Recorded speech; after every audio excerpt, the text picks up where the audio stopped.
I have been listening to you for a while about relationships, so I want to talk about that, and more specifically about how to not let conditions affect my relationships, and as well as another part of it is how to not lose being in the vortex and being myself while I'm in a relationship. That really is the deliberate creation question, isn't it? Yeah. The first part of your question, say that again. So I find that it's hard to not let the conditions, other people's and conditions around me affect my happiness and being in. Your question was even more wonderfully stated the first time that you asked it. Because what you said is about the contrast affecting your relationship. And we want to say contrast does affect your relationship because it makes it grow. It makes it expand. It affects it in all kinds of wonderful ways. Without the contrast, you would not be nearly the chooser that you are. Without the contrast, you could not clarify what you want. And if you do not have the ability to know what you want, then you could never feel satisfaction. Satisfaction comes from knowing what you want and moving in the direction of it. So the question that we think you're really asking is, how can I more effectively utilize my contrast? How can I let contrast help my relationship grow? And how can I no longer allow contrast to cripple the relationship the contrast has given birth to? Do you hear that? The contrast gave birth to an even better relationship, which if you focus on the contrast will keep the better relationship from coming. So it's about focusing, isn't it? It's about selective sifting. It's about lists of positive aspects. It's about wanting to feel good. And it's about getting out ahead of it. It's about you controlling the room. It's about you being so tuned in, tapped in, turned on. You said, I've been thinking about being in this hot seat. Well, it's no surprise that you are. Kind of hard to get you up here. Well, We're teasing you a little bit, but you were ready. You had gotten out ahead of it. There was no possible way that you were not going to be here. You were out ahead of it with no resistance. You see, it's easier to be out ahead of it than when you see how many other people are in the room, isn't it? What are the odds? There's hardly any chance at all that any of you are going to get in a hot seat. You're not having as much fun with this as we are. So the contrast serves you, and it can work against you. You have to decide whether you're going to understand it and how you're going to play it, right? Did that make sense to you? Yeah, it makes sense. I'm just trying to understand when I'm in relationships how to not lose being in the vortex, because I'm so good being in the vortex alone, and then as soon as I'm in that relationship, my focus is on the relationship and not on me being in the vortex. But think about why. The reason for that is one of two things, and usually both. You're not out ahead of it like you were about getting in the hot seat. You were out ahead of that, and here you are. But if you don't get out ahead of it, if you just sort of stumble in and react, it's two things you want to do. One is get out ahead of it, and the other is look for the positive aspects while you're in it. That makes sense. We think it's really good that we talked for an hour about all the things that your question is about. But then when you think about how life is touching you, or you're in the middle of a situation, then all of that just seems like theory. It doesn't feel like the answer that it was. And so when we give you an answer to a question that you haven't asked, you don't resonate with it so much. But now you've heard the answer and asked the question and heard the answer. Do you think that you have the ability to think a thought outside what you're observing? Now reality is so compelling, isn't it? Because you can see it and hear it and smell it and taste it and touch it. So give us an example of something that you're living in a relationship that you feel is in your way of the relationship that you really want. What did you mean when you decided to ask that question? I'm just trying to see how I can, because I find it hard being in relationships where you think about it, you have that intent, and then when it comes down to the moments, you react in these ways, these conditions outside of you. Give us an example. Okay, well, just when I'm with my boyfriend or someone I'm dating, and everything's great at the beginning, and then we're out and something doesn't go my way, and then I kind of get out of it. All right, so now stop right there. It doesn't go your way. Yeah, or something unexpected happens outside of my control. Like what? External. Like what? Well, we have dinner reservations somewhere I've been wanting to go, and then we get there and, something's changed, and the restaurant, canceled the reservations. They didn't have it in the books, or something outside of my control happens, But wait, nothing happens outside your expectation. Do you know what you're doing right now? You're getting out ahead of it and making the next dinner reservation go wonky. That's tonight. That's how it happens. That's how it happens. Right.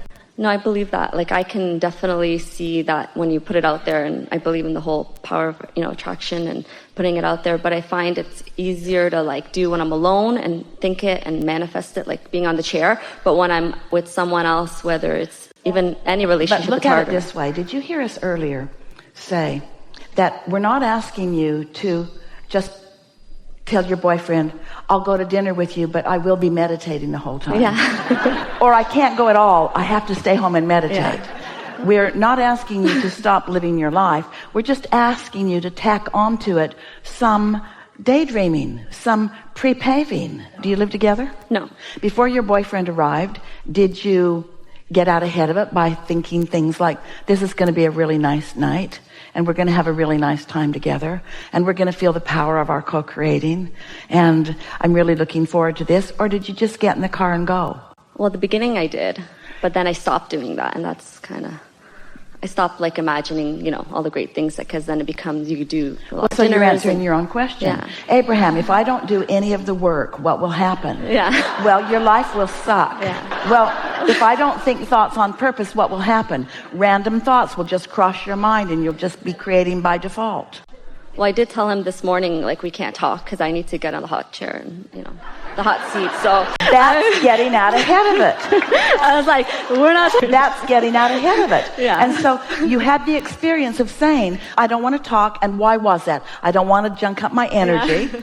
I want my energy to be clear. And that was your impulse. You felt good about it. And what happened? So haven't you demonstrated to yourself how a little pre-paving or segment intending is beneficial? Isn't that evidence to you? Doesn't it make you want to do more of that?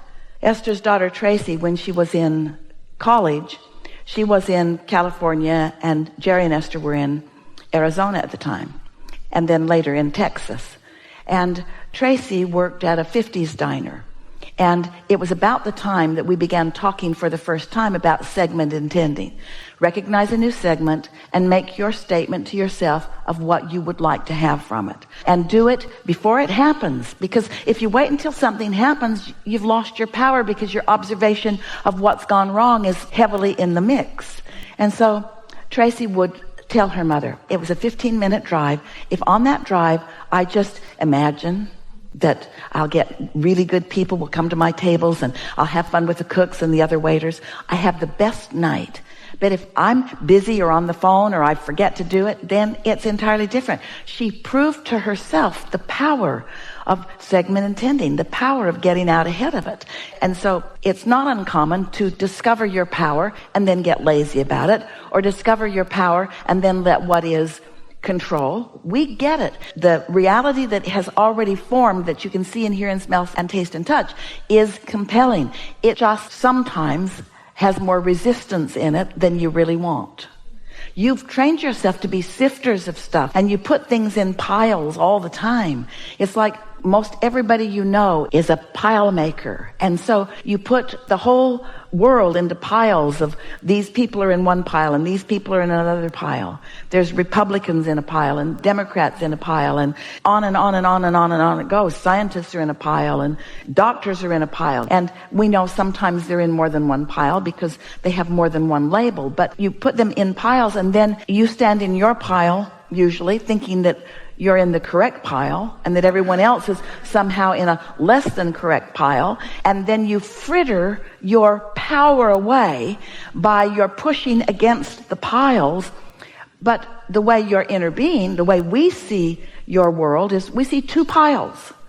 One pile where in this moment you're under the influence of your inner being, and another pile where in this moment you're not. And this influence is not like a college degree where once you get your diploma, it's yours forevermore. It either is or it isn't in the moment. And everybody that you all put in all those other piles are sometimes under the influence of source pile, and sometimes not.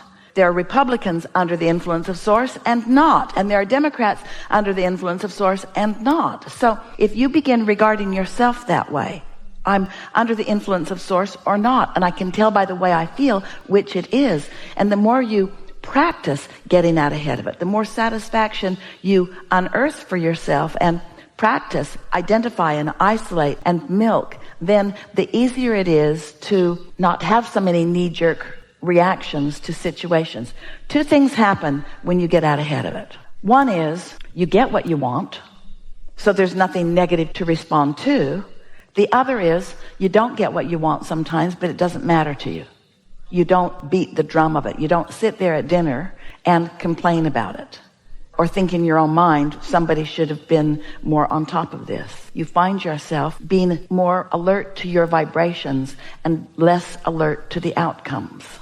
You know, everything that everybody wants, you too, no matter what it is, whether it's a relationship, a new one or an improved one, or a pile of money or an empire or a material object, every single thing that everyone wants is because they believe they will feel better in the having of it. We want you to get out ahead of it and feel better in the not having of it. And then the having of it comes easily. That really is the different way of looking at this. If you can feel better anyway, then it must come. And after a while, so much goes your way that other people, they just can't figure out what you've got going on. And you know people like that, don't you? Don't you know people like that things just seem to be working out for them? And don't you know people that things just never work out for them? There's just always another excuse and another thing going wrong. Well, it's about their vibrational countenance. It's about their mood. It's about their attitude. And their mood and their attitude is about their choice of thoughts. And most people aren't choosing deliberately. Most people are letting conditions choose their mood or choose their thoughts. We call that conditional living. Being really observant of the conditions. Some are good, some are not so good, but letting the conditions so that you're like a cork bobbing around. You have no control. You use the word, I feel like I have no control. But when you get control of your emotions, when you care about how you feel, so much so that you do the things that work and you find the tools that really work for you and you get control of the way you feel, then effort becomes less of a factor. You know, from your physics, Esther was enjoying being in Nashville and seeing all of the cranes, big cranes all over the city. So much evidence of lots of construction. And those cranes, they have such power. They're picking up big, heavy steel beams and big bundles of wood. And the construction people are so pleased to have that sort of power leveraged in their hands. Esther was watching the crane operator who was just effortless. The crane looked like an extension of his fingertips. And she's watching the backhoe digging a hole, and it was like he was doing it with his own hand, only it was effortless the way the machine was doing it. You know from your own experience the power of a fulcrum that will lift something rather than just using your muscle in your back to pick it up.